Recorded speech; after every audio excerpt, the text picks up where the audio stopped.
Iconic Talk. This is your community's podcast with conversations about real estate, local happenings, and all things Winchester, Virginia. I'm Mark Francis, a local realtor, broker, and owner of Icon Real Estate. And I'm Megan Eanes, a local realtor for 21 years and part of the Icon Real Estate team. Mark and I are so excited to share everything that we love about Winchester, Virginia with you. We want you to be an informed, savvy real estate consumer in today's ever-changing market. Yep, if you want local knowledge, you've come to the right place. I love how we do this every week, and I love our town, and I love how we promote and support people who love our town too. Me too. There's something about like Winchester that continues to grow on me and grows on everybody that shows up. Well, you hope so, right? Right, that is true. But I think the people that are listening, I think we've got some great information and we've had some good people on. And I love kind of the path that we've gone on this year. It feels really to me like behind the curtain. Open the curtain. Yeah, like the things that you don't think about and what your communities are doing and who's behind those curtains helping do the work. And the commonality of what I've seen is the passion. Every person that we've spoken to and the love that they have for the community, they're not just doing it as a job. They're doing it because they want the community that they love and they live in to be a better place. Yeah, people who are really working hard to make Winchester a better place, continue to put it on the map, and allow it to be a community. And I think that's where we value our conversations here with Iconic Talk, is that it's truly community. You know, It's not this big hub where you don't know everybody, you don't know anybody, and that nobody's looking out for each other. There's something about the community component that we love, that I think other people who actually work for the city and work for the county love too. I agree. Great. I've definitely noticed that. Yeah, and you know, you can get to know your neighbors and you can get to know the people who you live near and you work by, next to, but you don't always get to know the city workers. Right. You know? And so here we are opening the curtain, which I appreciate and I like because they're wide open. They're an open book. They'll show up here and tell you all about what they know. Well, and they're all excited. I mean, every single one of them has been excited about what they do. Yeah. And not only that, but sharing with us and again, like giving us the information. And it's just nice to see their passion and to just, again, know that we've got people in our communities that are wanting that just have that passion for it. Yep. So, I mean, I'm sure there are other people too. Then there's ways that if, even just people that are not on, on the boards or work for the city and counties, we can just, as community members can get involved too. There are things that we can do as well. But I love the passion that they've all kind of come and brought. Well, our conversation today leads us to actually a newer position, a newer person in that position at the city. His name is Mike Ruddy. He's the Community Development Director. You're going to hear his story, and it's really neat and fascinating because he will appear as an outsider, but he truly is an insider and he truly cares about our community. So here's our conversation with our friend, Mike Ruddy. Well, hello, Mr. Ruddy. How are you? Very well, thank you. Yes, and as soon as we start hearing your voice, I love hearing the accent. So tell us a little bit about yourself.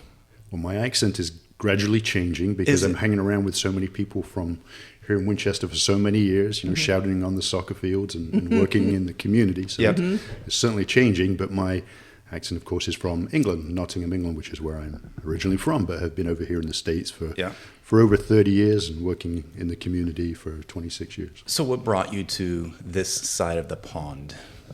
Well, I was very lucky to have the opportunity to come over and go to university and play soccer.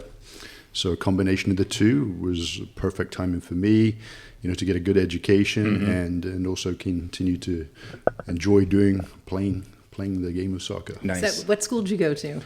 Up in Pennsylvania, there's a school called California University of Pennsylvania, one of the state schools just south of Pittsburgh. Pretty small school, about 8,000 students. It's one of the suitcase schools, if you will, of the Pittsburgh area, southwestern Pennsylvania. So that's where I went to school. I also went to graduate school there too and coached soccer for a couple of years. Nice. Oh, wow. Nice. Well, you know our soccer history. Megan, you played soccer. I played soccer. So we can talk soccer all day long. We can do. And I think I coached Megan's sister at some point back in the day. I think so. Sister, son. Indeed. I mean, Yeah. We're on the sidelines at Sharanda games together with our boys playing soccer together, and a big part of the community. Soccer is connected a lot of people together, but we'll put the soccer aside for a while. Just tell us, what's your position?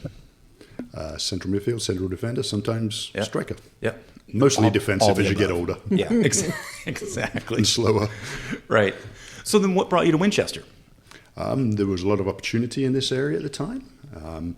So, through different connections, it was a good place to come to with the growth that was occurring down here.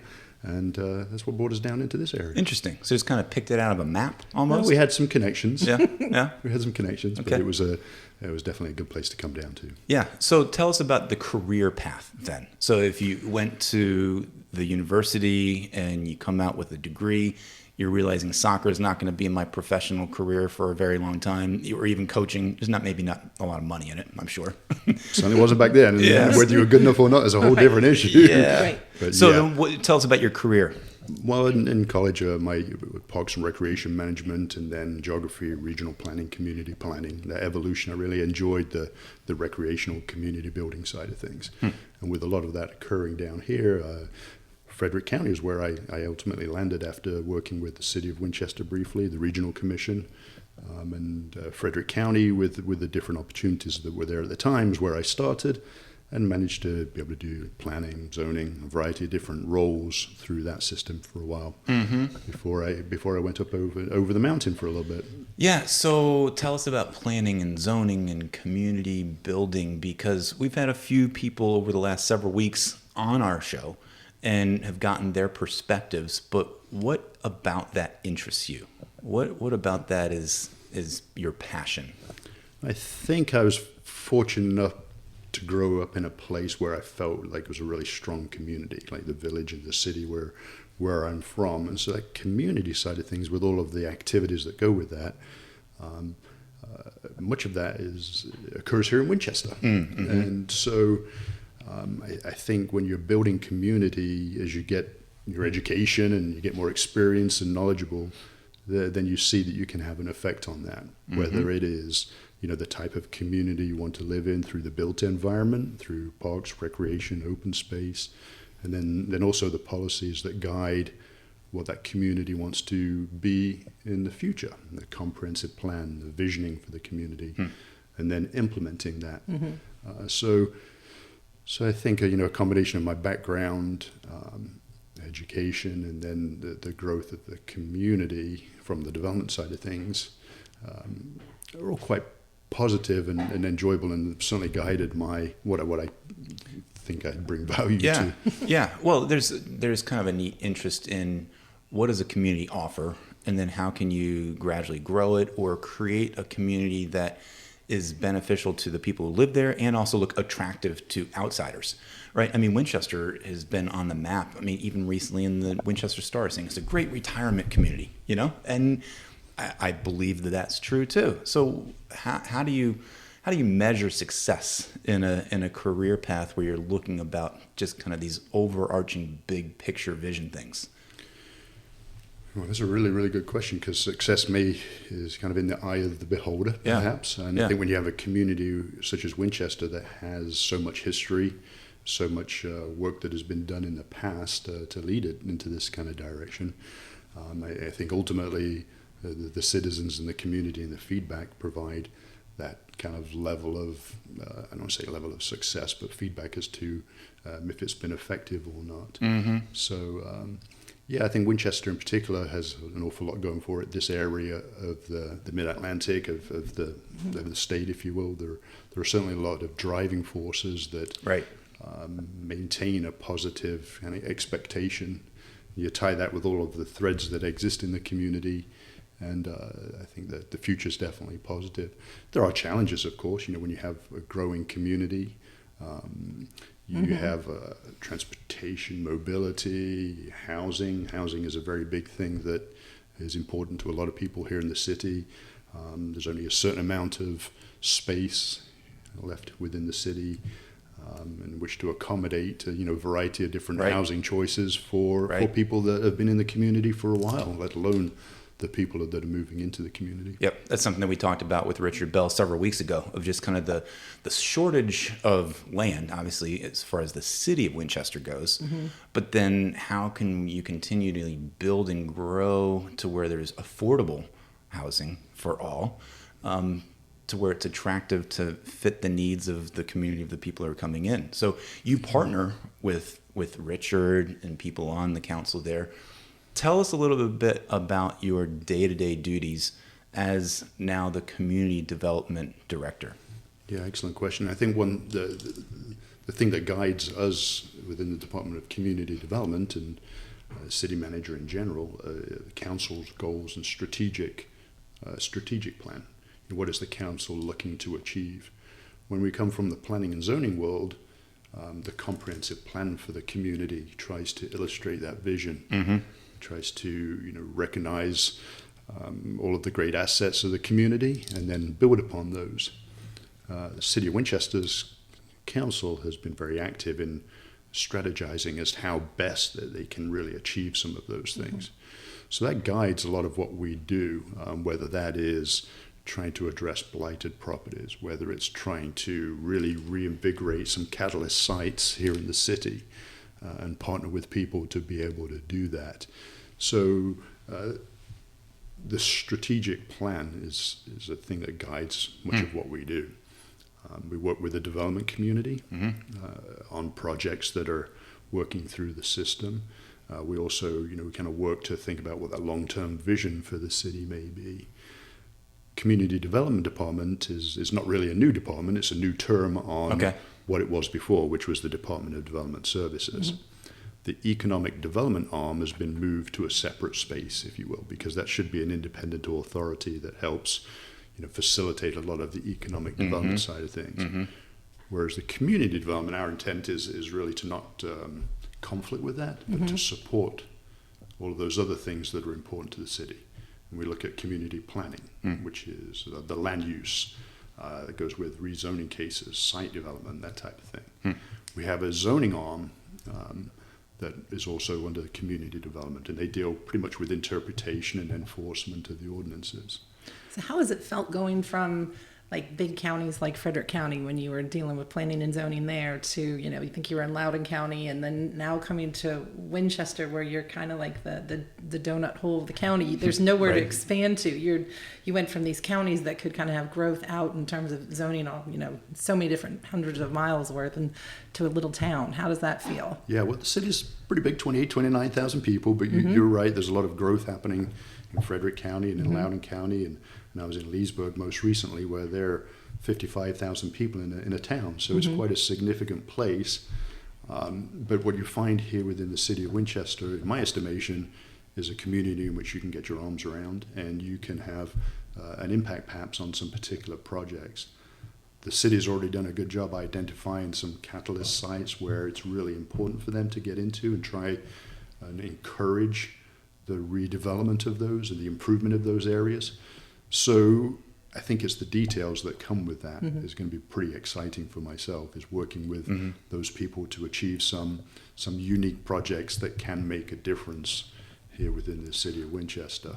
And again, I say there's a lot of work that's been done in the past, and City Council's strategic plan really helps guide that. So it's helpful to have that as a guiding thing for us in the community development department. What are some of the differences that you see, for example, from Loudoun County? I mean, is it a similar kind of strategery, if I use that word, that you guys implement that you're looking for? Or is it really consistent of Frederick County, Loudoun County, Leesburg, Winchester? Is it all very similar?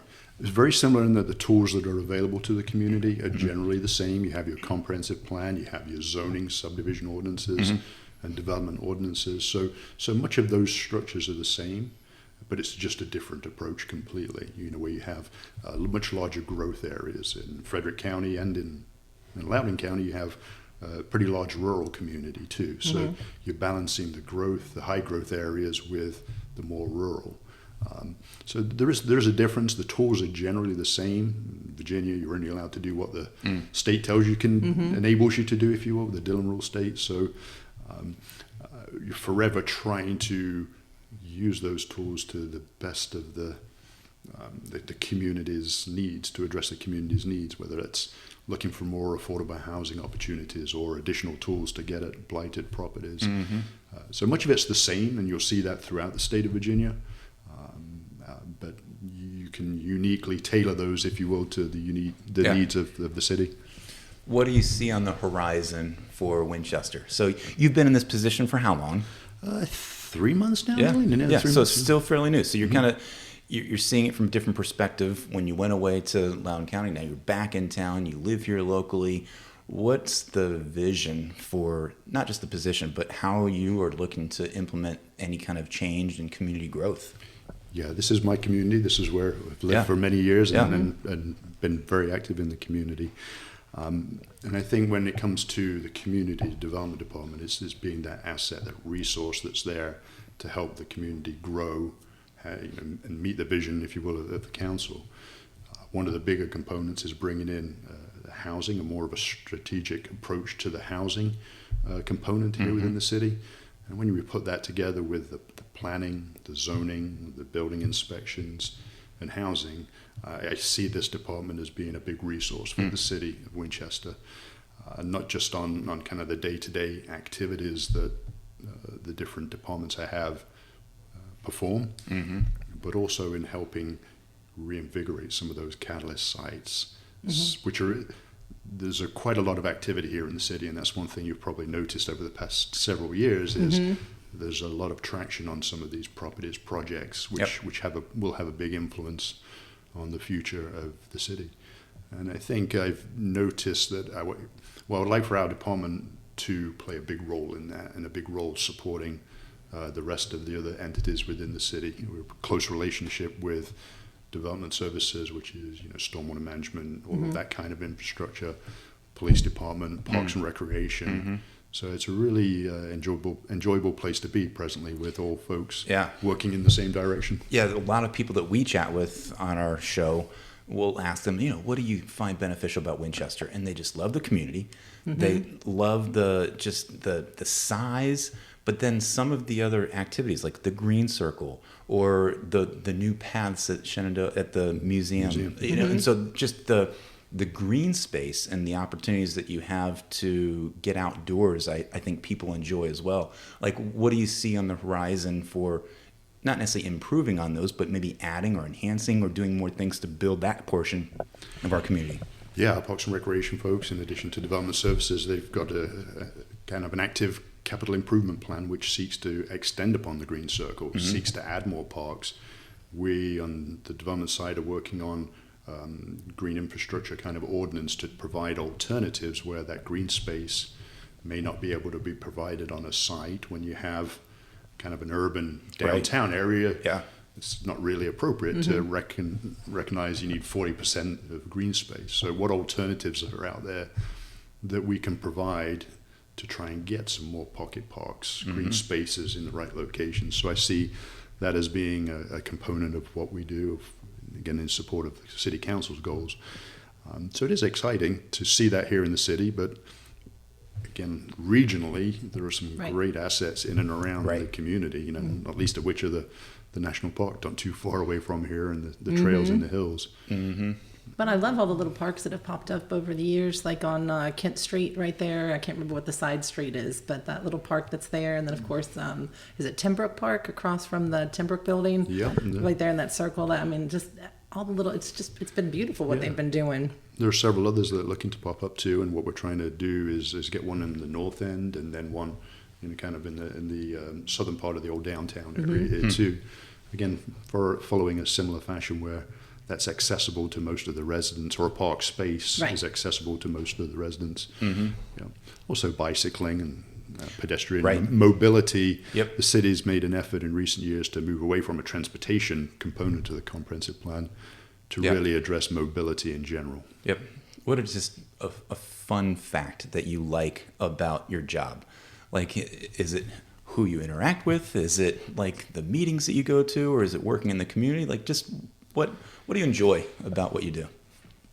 This has been the same, I think, in all of the positions, is knowing and being engaged within the community in which you live, knowing so much about it and how it works, and who the players are and who the people are, and working with those people. So that's the thing that I really enjoy most about my position is again engaging with all those different people and knowing as much as I know about the community in which we live. Have you ever gotten back to your hometown and Yeah. and compared, like, how does Winchester compare to Nottingham? Like, and then you go back and you're like, oh, what kind of improvements have they done over the years since you've been there? Yeah, there's a lot of things. You look at this wherever you might go. I might go to the beach here in the Outer Banks, and I actually look at the council meetings to see what's happening. It's in your head. Yeah, you're you programmed. see that stuff in the places. I think that's the one thing I get back to is seeing those different places. Also seeing people I went to school with, friends of mine who are now active in my local village or in the community, and seeing what role they play and how planning's occurring over there. Yep. The community in which I'm from, it's a little different in the UK because there's a national planning program as opposed to local planning programs. So much of it is certain growth areas or goals to be met are handed out from Parliament, if you will, through the community. And some areas receive more than perhaps the infrastructure can take. But same ideas, same concepts, same issues. Yeah. The one thing I will say is some of those places that I'm familiar with and grew up with, they're a little bit older than some of the places around here. Although Winchester has quite a history. It's called the old country, right? Yes. Yeah. Well, it's interesting. I mean, I love the fact that, like, you are not a local person, but you care so much about the community. You've been here for 30 plus years to where you feel like this is your hometown.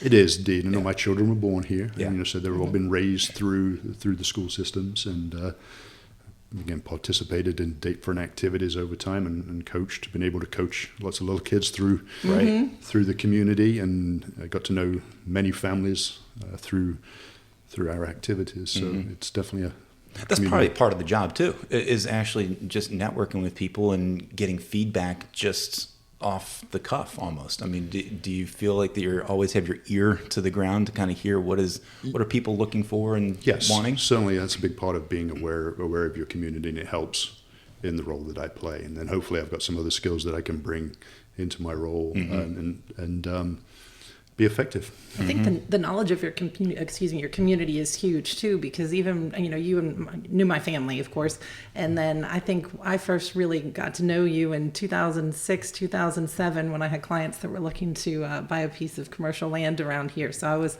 picking your brain about different zoning areas and different places to go. But then you, like, from my perspective, you start hearing about things and like you want to know more about like what's behind the curtain. And you were more than willing anytime I ever called or came in to spend the time with me and show me things on maps, and were so helpful. And they end up buying something, and so it was extremely helpful. So even from a real estate agent's perspective, I mean, I think for us, it's use your resources too. We have great people like you that are in the community that we can call and ask questions to. Yeah. And you've always been in most departments too, I've noticed, but you especially have always been very willing to help. Thank you. Yeah, and I think that's one thing that really was encouraging about the City of Winchester role too, is they've got a good setup, a really good setup on the community development side. Some really good people there, and to see how their focus has been helping people when they come into City Hall.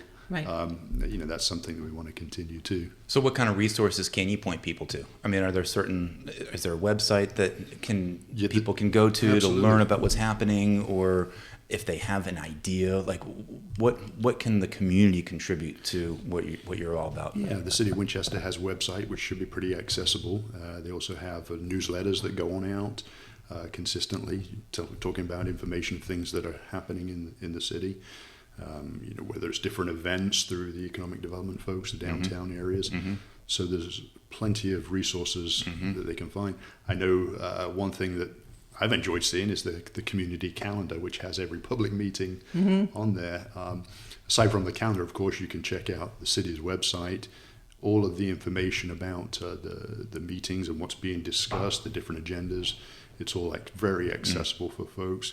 We just had another community meeting on Saturday morning this past weekend, the second of two we did, to try and help people understand the development process. There's questions and concerns about different projects, so that was a good opportunity to be available to the community to talk about development activity and development processes. And I know the city manager is very eager to continue that probably once a month, talking about different aspects of the city. Nice. And didn't you say that there's a podcast that the city has? Yeah, they do have a podcast too that is available. So for all the podcast listeners out there, Rouse, I believe, is what it was, right? I think it's the Rouse The Review. Rouse Round Talk or some review, I believe, something like that. I checked it out once or twice. It's very fascinating to know that like it even existed, and it's for people that just want to get their pulse to the ground and hear what's happening. That's something else that they can network as well. Yeah.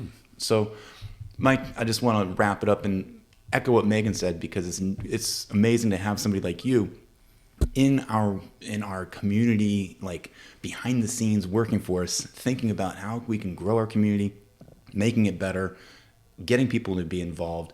And it's just neat to hear kind of, again, the curtain being opened a little bit, just kind of what goes on behind the scenes in the world of government offices. Sometimes can be kind of intimidating, but you can break it down very easily, and you can talk to us anytime because you've got your amazing accent, right? So the more I talk, the more it goes away. But no, so, be happy to, and I really appreciate that. Well, thanks so much for being here, and we look forward to talking with you more down the road. And come to us if you have any news or updates. We'll love to break it. So, Definitely. Mike Ruddy, appreciate it. Thanks for being here. Thank you, guys. Well, thank you, Mr. Ruddy. That was, again, still enlightening. And I love how he brings his passion and his perspectives to our city. It's great because he was very humble and didn't want to get into the weeds of all of the things he's done that has led him to this position. But he's experienced, which is helpful. Definitely. And like I mentioned, I met him when he was at Frederick County in the zoning department. And I can't tell you how many times that I called, and no, it wasn't just to listen to the English accents. Right. But he had a lot of great information, was always so helpful. And I remember I did go in and sit down with him, and he, pulled out plans and areas, and I mean, just a wealth of knowledge. So going from all those different communities and being able to grow in different areas, and then to be able to come back into the city of Winchester with all the extra knowledge that he's gained over his, 26-year career. Yep. We're lucky. Yep, totally. And just talking about our community, for me, living in the city, I definitely benefit from the camaraderie that there is amongst neighbors, amongst people looking to help each other out, just walking around town and knowing that like the green circle is going to be continuing to grow and that the trails are going to be out there, and they're thinking about new parks. So that's why I was curious. I wanted to ask him about the green space, right? Because we are landlocked, we're limited, and they still are thinking about that. I remember visiting Minneapolis one year, and I'm thinking to myself, nobody's going to go outside in Minnesota, but they do all the time. They don't really care what the weather is. And when it's spring and summer, they are hitting the trails and they're doing things outside and outdoors. In that town, it's a much bigger town, obviously, than us in Winchester, but they valued, you could see the planning, you could see the community development going on in a town like that. And to bring that to Winchester, we know as we chat with people, that's important. It's a value. So now we did talk about the very beginning with soccer was a commonality. Yeah. Now I don't think what was mentioned is that you and Mike still play. Oh don't yeah. You? Well, we are officially retired from the major indoor circuit that we were on. Okay. Every now and then we still get together and play. And now, is there still a Christmas Eve group that does it? Christmas Eve. There's day after Thanksgiving. There's a crowd that'll. Out on the Hanley Field, isn't it typically? You got it. You can see many of us out there, and hopefully we don't trip over our feet anymore. But yeah, now that's up in the 40s, maybe. Yeah, I guess so. We're getting up there, but no, that's all right. It's you fun. guys are active, and that's awesome. It's fun. Still doing what you love. Yeah, well, tell us about the local community events here for this coming week and a half or two. So we have a free annual seed exchange that's coming up on Saturday, January 28th from 10 to 2 at the Blandy Experimental Farm on Blandy Farm Lane in Boyce. Seed exchange. I'm not sure what that entails, but I'm sure you can go out and check it out and see, and it's free. I can expect it to be that, like, if you're farming and it's an experimental thing, there might be some unique, different kind of grains and seeds of plants that you're planting. Maybe, or I don't know if you bring some seeds and you exchange them with other people, like a cookie exchanged. I have no idea. It's like a trading card show. Might need to just go to find out. Go to check it out. Love it. I do not have a green thumb, but it's still interesting. Also, we have the Miss Apple Blossom competition that's coming up Saturday on the 28th at 7 o'clock. Daniel Morgan Middle School, and tickets sales begin. They already began, but you can probably go to the city website or Apple Blossom website to be able to get those tickets. That is probably something worth going to check out. Have you been? I've been once. Okay. And many, many years ago, and I didn't care about it as much. And now it's just being, again, talking about our community, right. Knowing that Apple Blossom is something that's big. It could be worth checking out. I mean, it could be really good entertainment, I would imagine as well, to see what goes on in a competition like that to get you to become Miss Apple Blossom. So I get to check out the seed exchange, and you get to go to the Apple Blossom competition. Sounds good. Sounds good. Report back. Report back. We have our weekend plans. Now, something exciting we have coming up, and we talked about it last week on the podcast, is Restaurant Week starts on January 30th through February 5th. For the county. Yes. Yep. So definitely go to fredcoeats.com. You can get more information about restaurants and who's participating. And definitely, we talked about it. Icon Real Estate will be going out as a group. Hashtag it, put it on social media. That's right. Share your pictures and share your experience. Totally. Well, thank you for joining us once again on this episode of Iconic Talk. We hope you learned something from today's episode and really look forward to sharing more with you next week and the weeks to come. Remember, when you're looking for a real estate professional, make sure they're experienced, innovative, personal, dedicated, and available. Well, we appreciate you spending some of your valuable time with us, and we'd love it if you'd take a moment to subscribe and share this podcast with your friends. Yep. Until next time, and Ashley, before I even go there, let's thank Simeon Battaglia once again. Yes, thanks, Simeon. Editor extraordinaire. So until next time, think iconic.